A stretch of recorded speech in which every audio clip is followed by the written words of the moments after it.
जम्मू काश्मीरनि पेहेलगामाव उदखारिनि बुथारग्लुंनाय जाथायखौ लानानै थांनाय साननि मोनाबिलियाव दारांगजुलि ब्लक कमिटि BPF हानजाया आलारि बाथि फोजोंनाय हाबाफारि लायो।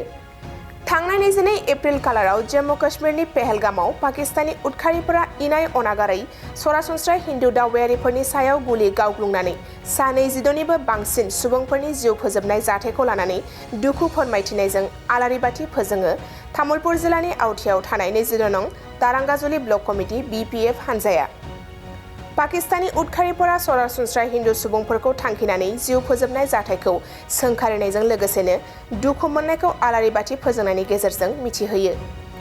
मिरु BPF हानजानि बिथोन बायदियै दारांगाजुलि ब्लक कमिटि BPF हानजायाबो कुमारिकाटा दुर्गा मन्दिरनि लांगोनायाव आलारि बाथि फोजोंनायजों लोगोसे आरज गाबो।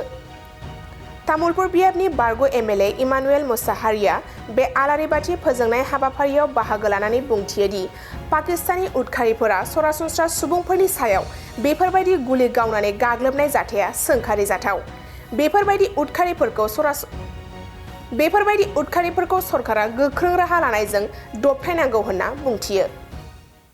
আমি দৰংগাজুলি BPF ব্লক কমিটি ফালৰ পৰা আমাৰ কেন্দ্ৰীয় কমিটিৰ নিৰ্দেশত আজি 22 তাৰিখে উগ্ৰপন্থীৰ হাতত মৃত্যু হোৱা একেসকলৰ শান্তিৰ কাৰণে একেসকলৰ পদ্ধতিৰ কাৰণে আৰু লগতে সন্ত্ৰাসবাদীক যাতে নিপাত যায় ইয়াৰ কাৰণে আমি ইয়াত আজি একেসকলৰ স্মৃতিত যিসকল শ্বহীদ হৈ গ'ল একেসকলৰ স্মৃতিত আমি বন্তি প্ৰজ্বলন কৰিছোঁ। গতিকে আমি ধিক্কাৰ দিছোঁ যে এনেকুৱা সন্ত্ৰাসবাদ এনেকুৱা নিৰীহ মানুহৰ ওপৰত এনেকুৱা আক্ৰমণ যাতে শেষ হৈ যায় আৰু চৰকাৰৰ ফালৰ পৰা যে কঠোৰ হাতেৰে যাতে দমন কৰিবৰ কাৰণে চেষ্টা কৰে।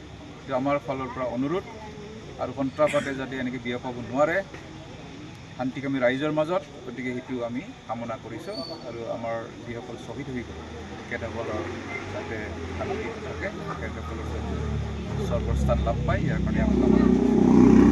চাওক এইটো সমাধানৰ এটা ৰাস্তা নহয়। কোনোবা নিৰ্দোষী মানুহক তেনেকৈ গুলীচালনা কৰি কোনোবা এটা সমস্যাৰ সমাধান নহয়। গতিকে যিকোনো সমস্যাৰ সমাধান এক্ৰছ দ্য টেবল আলোচনা কৰিব লাগিব সমস্যা কি আছিল আৰু সেই সমস্যাবিলাকো জীয়াই থাকিবৰ কাৰণে চেষ্টাও কৰিব নালাগে। গতিকে এইটো সমাধানৰ এটা সূত্ৰ নহয়। যদি দুখন ৰাষ্ট্ৰৰ মাজত যদি কিবা এটা বিবাদ আছে এইটো আলোচনাৰ মাধ্যমেৰে শেষ কৰিব লাগে। এইটো সাধাৰণ মানুহৰ আমাৰ এইটো কামনা।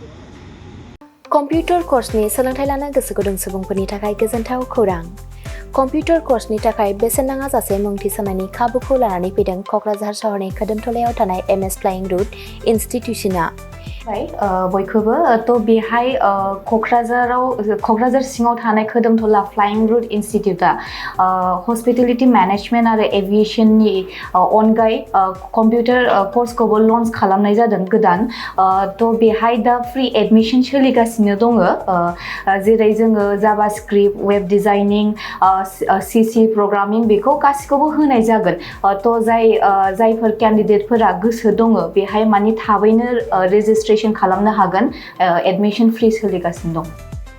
एविएशन आरो हस्पिटेलिटी मैनेजमेंटनि फोरोंथाय होबोबाय थानायजों लोगोसेनो देग्लायनिफ्राय लानानै फैबावदों क'क्राझारनि MS फ्लाइंग रुट इनस्टिट्यूशना कम्पिउटारनि कर्स। आखा-फाखा रोंग'सार फोरोंगिरि आरो मोजां खाबु थानाय बे फसंथानाव PG DCA, DCA, CCA, JavaScript, web designing, CC programming, illustrator, stenography with typing बायदि बायदि कम्पिउटार कर्सफोरनि फोरोंथायखौ नोंथांमोननो होनो थाखाय बे समाव नेनानै दङ क'क्राझारनि खोदोमथलायाव थानाय MS फ्लाइंग रुट इनस्टिट्यूशना। गोदानै जागायनो लानाय कम्पिउटार कर्सनि थाखाय बे समाव MS फ्लाइंग रुट इनस्टिट्यूशनाव गिबि खेबनि थाखाय मुं थिसनगिरिफोरा बेसेन होनाङालासे मुं थिसननायनि खाबुखौ मोननो हागोन। थारैनो नोंथाङाबो कम्पिउटारनि गियान सोलोंनो गोसो दङ नामा? जुदि गोसो दङ अब्ला गोबाव खालामाजासे क'क्राझारनि MS फ्लाइंग रुट इनस्टिट्यूशनाव सोलों लानो थाखाय नोंथाङा 9394796813 एबा 8099554765 जानबुं अनजिमायाव फोनांजाब खालामदो।